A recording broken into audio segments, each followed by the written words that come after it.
ప్రతి ఒక్కరికి ఈ కార్యక్రమాన్ని చేసినటువంటి మా బీసీ సంఘాల అన్నదమ్ములందరికీ కూడా హృదయపూర్వకంగా ధన్యవాదాలు తెలియజేస్తా ఉన్నా. మరి ఏదైతే ఈ సమాజం లోపల పీడన, వివక్ష, అణిచివేతకు వ్యతిరేకంగా ఈ సమాజంలో ఉన్నటువంటి అన్ని జాతులు కూడా ఆత్మగౌరవంతో జీవించాలని చెప్పేసి కాంగ్రెస్ పార్టీ అధినాయకులు రాహుల్ గాంధీ గారు మరి బీసీలకు కూడా తప్పకుండా మనం ఉన్నప్పుడే న్యాయం జరగాలని చెప్పేసి మన నాడు బెంగళూరులో 36 పార్టీల ముఖ్య నాయకులతో సమావేశాన్ని ఏర్పాటు చేసి మరి తెలంగాణ రాష్ట్రం భారత జోడో యాత్ర పోయినప్పుడు అనేకమైనటువంటి వినతి పత్రాలు వచ్చినాయి. మరి బీసీలో విద్యాపరంగా, ఉద్యోగపరంగా, రాజకీయంగా, సామాజికంగా అన్ని రంగాల్లో కూడా వెనకబడి ఉన్నారు.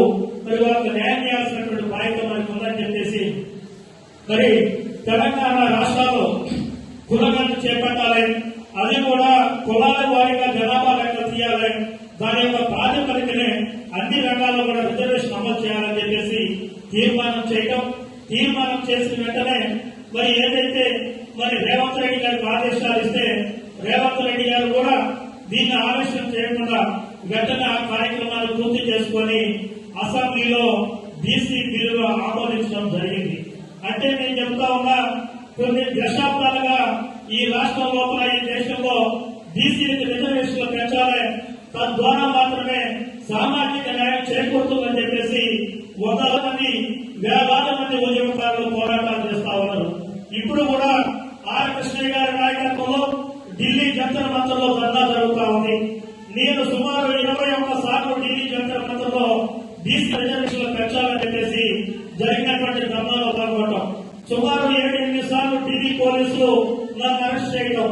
ఎందుకంటే బీసీ యొక్క రిజర్వేషన్లు పెంచే భవిష్యత్తులో మన పిల్లలు చదువుకునేటువంటి పిల్లలకి ఉద్యోగాల్లో మన ఓటా మనకు దొరుకుతుంది.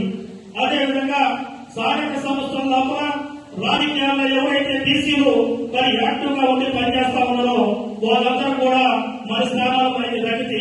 విద్య, ఉద్యోగ, రాజకీయ అన్ని రంగాలకు బీసీలు ఉంటే మరి గతంలో మనకి 17-18% ఓటా దక్కేది.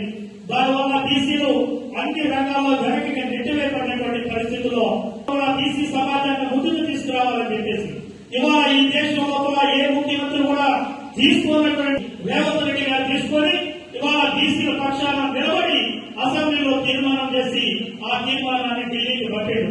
అంటే మనం ఇప్పటికి 1 సెకండ్ అయింది. అది పట్టినంత మాత్రాన మనకి 34% రిజర్వేషన్ అమలు కావు. ఇప్పుడు కథాసులు మొదలవుతుంది. ఏదైతే గతంలో మన తెలంగాణ